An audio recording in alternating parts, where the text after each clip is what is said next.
Bonjour à tous et bienvenue dans une vidéo spéciale 1 an de la chaîne qui va vous présenter un nouveau concept qui risque d'arriver en 2020, c'est-à-dire la retouche d'image Photoshop. Donc pour cette vidéo, je me suis grandement inspiré d'un youtubeur que j'adore et que vous devez absolument aller voir, j'ai nommé Benny Productions. C'est un youtubeur néerlandais incroyable. Il a le talent de gérer la lumière et de concevoir des images Photoshop avec très peu d'éléments. Donc je vous conseille absolument d'aller voir sa chaîne. Une fois que vous êtes allé voir sa chaîne, vous revenez sur cette vidéo et vous profitez parce que aujourd'hui le concept est fou. J'ai 8 images qui ont été choisies par Victoria qui est derrière la caméra, 8 images différentes sur le thème de l'espace. Je vais devoir les mixer et concevoir une image 2D entièrement sur Photoshop. Pour cela, j'ai moins de 3 heures et je dois absolument rendre un projet fini avec une correction colorimétrique et surtout un rendu de qualité. Vous avez sans doute pu le comprendre, les seules images dont j'ai le droit, c'est les images qui me sont imposées. C'est-à-dire, je peux juste peindre avec les pinceaux, mais je n'ai pas le droit d'importer une autre image que celles qui m'ont été imposées. Ce concept, je l'adore, j'espère que vous allez l'aimer, alors à tout de suite.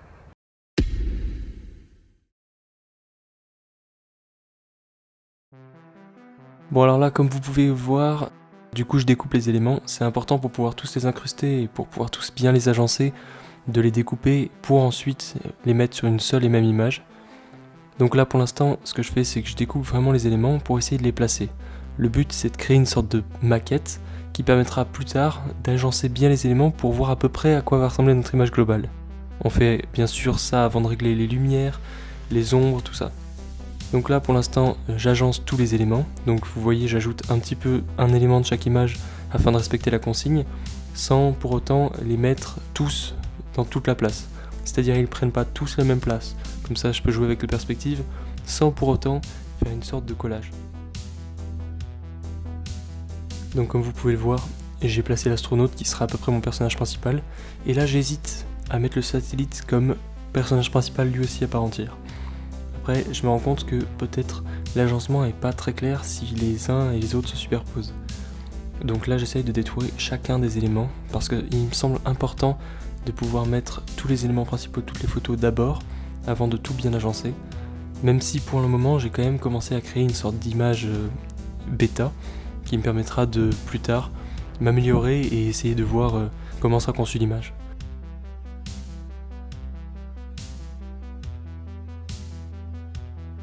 Donc là comme vous pouvez le voir, j'essaie de jouer avec la profondeur de champ, du coup je mets un premier plan flou. J'ajoute même des reflets de vitre, du coup pour faire ça je mets juste des quelques blancs. Et puis j'augmente et je baisse l'opacité, j'essaye de donner un effet de reflet, puis ensuite je l'enlève pour pouvoir travailler bien entendu. Donc après j'essaie de faire un laser, du coup un masque dégradé simplement.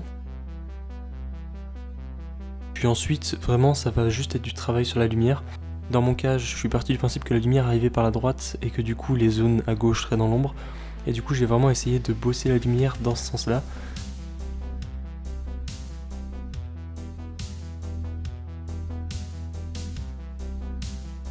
Alors forcément c'est pas le meilleur rendu je pense, même si pour l'instant ça rend plutôt pas mal. Donc là je prends la fusée parce que je l'avais totalement oublié, genre je sais pas trop où la mettre. Mais bon, le fait est que j'en aurai besoin plus tard parce que ça reste un élément hyper important. Les pierres du coup, ça je vais pris juste une petite pierre que j'ai dupliquée et que je vais flouter dans le sens dans lequel je pense qu'elle va. Ça sera celle qui a pété l'aile on va dire, qui s'est cassée en débris. Et après je repars sur le travail de lumière bien entendu parce que chacun des éléments pour qu'ils soient bien incrustés doit être cohérent en rapport avec la lumière de la scène.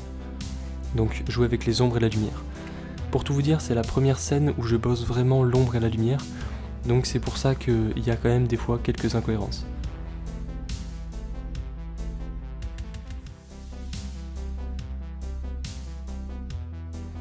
Donc là vous pouvez voir je suis en train de changer la couleur des roches qui me paraissait un peu étrange, pour pouvoir ensuite bosser la lumière directement dessus. Voilà, donc j'essaye de jouer avec les ombres, sachant qu'il y a la forme de la pierre en elle-même qui permet de créer des ombres et des reflets. Et puis j'essaye surtout de disperser ces formes un peu partout, c'est-à-dire que je veux pas que l'image soit trop vide. Du coup je déplace des pierres, surtout les petits cailloux qui sont vraiment des petits débris, comme s'il y avait eu une ceinture d'astéroïdes et qu'ils avaient été percutés un petit peu tous. Et comme ça donne vraiment du dynamisme à l'image. C'est pour ça d'ailleurs que j'ai mis le vaisseau en flou directionnel, c'est-à-dire un vaisseau qui est en train d'avancer et que la caméra n'arrive pas à capter net.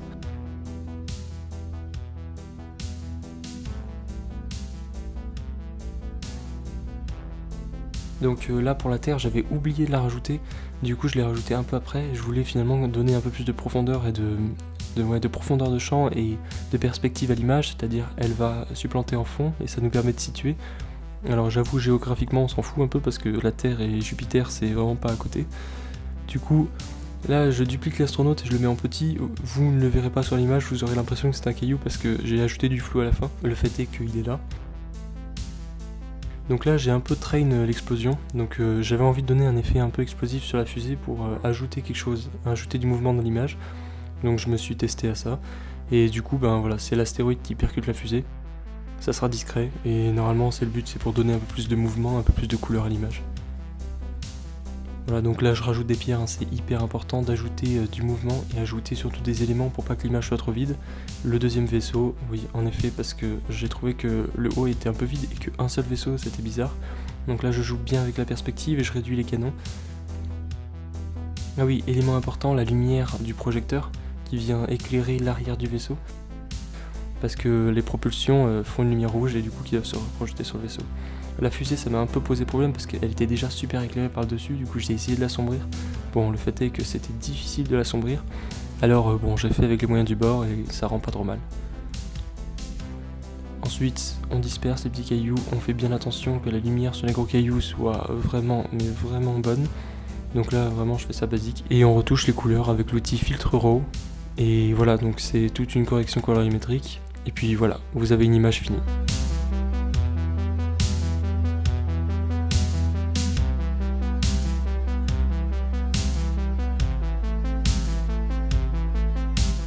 Voilà, donc je suis plutôt satisfait de mon rendu. Comme vous avez pu le voir, j'ai joué avec la profondeur de champ, j'ai mis le hublot en premier plan.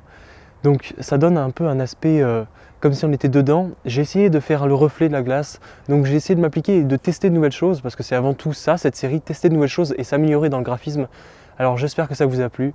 En attendant qu'on se revoie sur cette chaîne le 13 janvier, je vous dis une bonne année 2020, profitez des fêtes et à la prochaine.